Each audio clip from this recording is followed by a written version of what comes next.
প্রশ্ন হচ্ছে প্রতিরক্ষা মন্ত্রী বলছেন যেখানে পাকিস্তান দাঁড়ায় সেখান থেকে ভিখিরিদের লাইন শুরু হয়, মাংনে वालों की লাইন वहीं से শুরু হতো। এটাকে ট্রোলিং ছাড়া কি বলবো, সরাসরি পাকিস্তানের যে অবস্থা সেটা প্রতিরক্ষা মন্ত্রী তুলে ধরেছেন।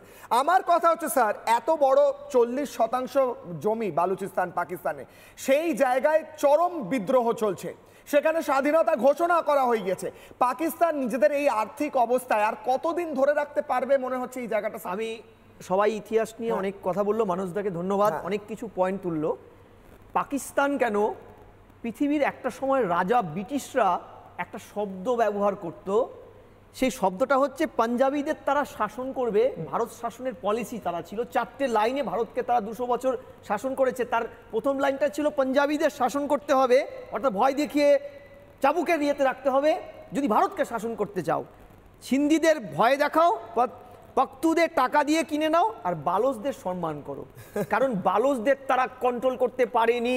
বালোচ হচ্ছে এতটাই দুর্ধর্ষ লড়াকু জাতি। কারণ স্যার বলছিলেন মানুষদা, বালোচ ভারতীয় ডিএনএ রক্তের প্রবাহমান ধারার একটা আদি রূপ।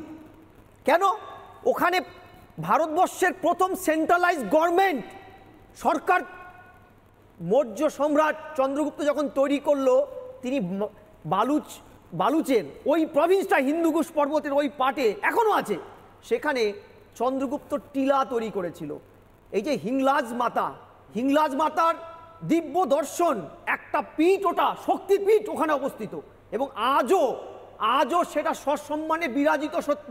খেয়াল করে দেখবে বালুচের ইতিহাসটা কিন্তু 48-এ নয় ভাই, 46-এ ওদের নেতারা কিন্তু বারবার দিল্লিতে এসেছে, ক্যাবিনেট মিশনের সাথে দেখা করেছে, জওহরলাল নেহরুর সাথে দেখা করেছে যে আমাদের স্বাধীনতাকে বাঁচিয়ে রাখুন, আমরা ভারত ভুক্তি চাই বা ভারতের সমর্থনে একটা স্বতন্ত্র প্রদেশ হিসাবে আত্মপ্রকাশ করতে চাই, যেটা আমাদের ঐতিহাসিকভাবে ছিল। নেহরুজি, আমি অসম্মান করছি না, নেহরুজি তার পলিটিক্যাল কম্পালশন থাকতে পারে বা দূরদৃষ্টিতার অভাব থাকতে পারে, বার্তা দেননি।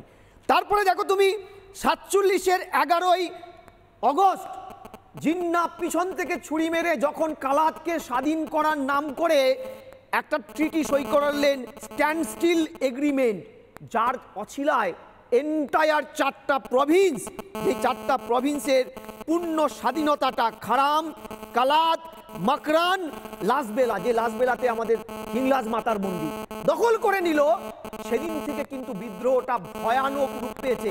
পাকিস্তান কোন ছাড়, পৃথিবী জয় করা ব্রিটিশরা পর্যন্ত ওদের কন্ট্রোল করতে না পেরে ওদের সাথে নিগোসিয়েশনে এসেছিল। তোমাকে প্রশ্ন করছি, এই 80 বছরে পাকিস্তানকে দিয়ে, ফোনটা যদি বাজছে একটু অফ করে দেবেন, নাহলে অডিও প্রবলেম। আমি বলছি ওরা কি দিয়েছে? 80 বছরের ইতিহাসে খনিজ সম্পদে সমৃদ্ধ বালুচ থেকে সম্পদ আরোহণ করেছে। ঠিক, পরিসংখ্যান বলছে 70% বালুচ এখনো দারিদ্র সীমার নিচে, 15% বালুচ হেপাটাইটিস বিতে ভোগেন। আমরা পরিসংখ্যানগুলো আন্তর্জাতিক পেয়েছি, কোনো ভারতের ম্যানিপুলেটেড ইয়ে নয়। আমি তোমায় পরিষ্কার বলছি, 18 লক্ষ বালুচ পাকিস্তানের নিয়ন্ত্রণে স্কুলে যায় না, যেতে পারে না, স্কুল নেই। ওখানে গার্বেজ হাউস করেছে পাকিস্তান, ওটাকে গার্বেজ হাউস হিসেবে ট্রিট আছে, গার্বেজ হাউস।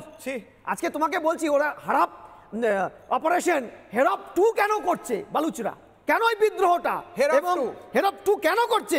কারণ তোমাকে বলতে হবে, বালুচরা পৃথিবীর গোর্খাদের মতন আত্মস্বাভিমান সম্পন্ন জাতি, সেই সম্মান চাই একদম।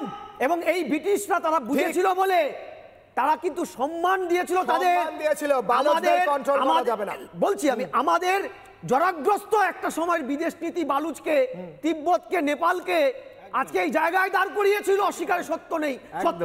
কিন্তু আজ আমাদের ঐতিহাসিক সন্ধিক্ষণ এসেছে, আমাদের সেই জরাগ্রস্ত ভুল বিভ্রান্তিমূলক পররাষ্ট্রনীতি নতুন করে নতুন আয়নায় দেখায়।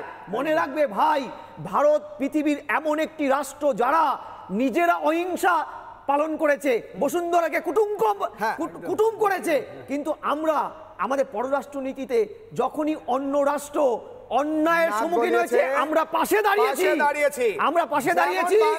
আমরা না, তারও আগে চালুক্য রাজারা নৌসেনা, স্প্যানিশ আর্মাডার থেকে শক্তিশালী নৌসেনা পাঠিয়ে এই যে মালদ্বীপ, এই যে কম্বোডিয়ায় তাদেরকে দখলমুক্ত করে স্বাধীন স্বতন্ত্র রাষ্ট্রের মর্যাদা দিয়েছিল। আমি 1 মিনিট।